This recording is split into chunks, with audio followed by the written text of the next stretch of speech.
Santhal student union আৰু স্বাগত hospital আৰু CRU এওঁলোকৰ ফালৰ পৰা জইণ্টলি যি হেল্থ কেম্প অৰ্গেনাইজ কৰা হৈছে আৰু দেউশ্ৰী এৰিয়াত তাৰ বাবে মই গোটেইকেইটা অৰ্গেনাইজেশ্যনকে ধন্যবাদ জনাইছোঁ। বিশেষকৈ আমি জানো দেউশ্ৰী অঞ্চলটো আমাৰ ভূটানৰ পাদদেশত আছে।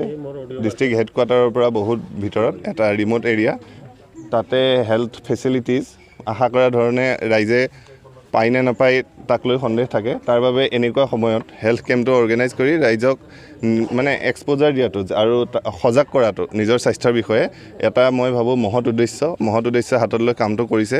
আৰু মই আশা ৰাখিম অৰ্গেনাইজেশ্যন কেইটাই এনেকুৱা ধৰণৰ হেল্থ কেম্প চিৰাং জিলাৰ বিভিন্ন অঞ্চলত আৰু অনুষ্ঠিত কৰি থাকিব, যাতে ৰাইজসকল নিজৰ হেল্থৰ কাৰণে নিজৰ স্বাস্থ্যৰ কাৰণে বেছিকৈ সজাগ হয় আৰু যিবোৰ কিছুমান হিডেন ডিজিজ থাকে, যিদৰে ডক্টৰসকলে কয় হিডেন ডিজিজসমূহৰ বিষয়ে যাতে ৰাইজ আৰু অৱগত হয়, তাৰ বাবে মই গোটেইকেইটা অৰ্গেনাইজেশ্যনকে আকৌ অনুৰোধ জনালোঁ আৰু আজিৰ অনুষ্ঠানটোৰ বাবে তেওঁলোকক অন্তৰেৰে মই ধন্যবাদ জনাইছোঁ।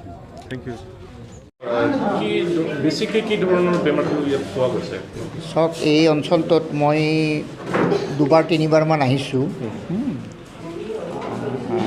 মই 93 মানত এবাৰ আহিছিলোঁ। এথেনিক ভায়োলেন্স যেতিয়া হৈছিলে, ইয়াত কেম্প হৈছিলে কিছু, তেতিয়া আহিছোঁ। তেতিয়াৰ পৰা মই যি দেখিছোঁ সেই অঞ্চলৰ এতিয়া এইটো অঞ্চলত বেছিভাগ মেলেৰিয়া কেছ আছিলে, কিন্তু এতিয়া অলপ কম, মেলেৰিয়াটো কমিছে। আৰু বেছিভাগ মই দেখিছোঁ ইয়াতে আমি যিমানখিনি বেমাৰী চাইছোঁ প্ৰায় আমি 80টামানৰ ব্লাড চুগাৰ কৰিছোঁ, কিন্তু চুগাৰ আমি 3জন মানুহৰে ধৰা পৰিছে।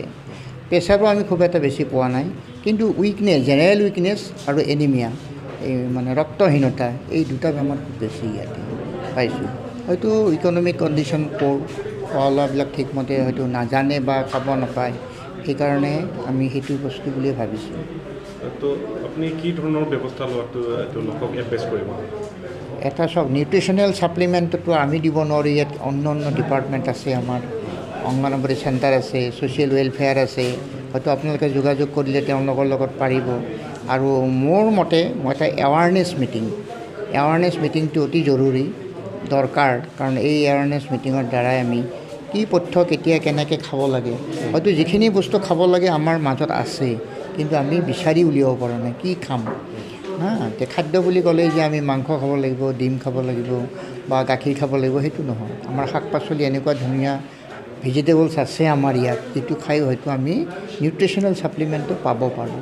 চাউলটো ধৰা আমাৰ ইয়াত গাঁৱলীয়া ধৰণৰ ভাল চাউল পায়, গতিকে চাউলটো যদি আমি ভালদৰে খাব পাৰোঁ তেতিয়া আমি নিউট্ৰিশ্যনেল ছাপ্লিমেণ্টটো পাই থাকিম। Thank U. JAFA চিৰাং জিলা সমিতিয়ে আজি আয়োজন কৰিছে এই হেল্থ কেম্প। চিৰাঙৰ দেউশ্ৰী আমি সঁচাকৈ সকলোৱে জানো অতি ভিতৰুৱা অঞ্চল। আজি প্ৰায় 300মান পেচেণ্টছ ইয়াতে চোৱা হ'ল আৰু ফ্ৰী মেডিচিন ডিষ্ট্ৰিবিউট কৰা হ'ল। লগতে আমাৰ সান্থাল ষ্টুডেণ্টছ ইউনিয়ন বঙাইগাঁৱৰ স্বাগত হস্পিটেল, লগত CRU বঙাইগাঁও, তেখেতসকলে আমাৰ যথেষ্ট সহযোগিতা আগবঢ়াইছে। আৰু আমি আজি এই দেউশ্ৰীৰ পৰা চিৰাংবাসী এটা কথাই ক'ব বিচাৰোঁ যে যেতিয়াই জাফাক বিচাৰিব আপোনালোকে এনেকৈ টাইপৰ হেল্থ কেম্প বা আন কিবা সামাজিক কামত আমি জাফা নিশ্চয়কৈ ওলাই আহিম। আমি প্ৰতিজ্ঞাবদ্ধ, কিন্তু সমাজৰ কাৰণে, সাংবাদিকৰ লগতে সমাজৰ কাৰণে কাম কৰিবলৈ আমি আগবাঢ়ি আহিছোঁ।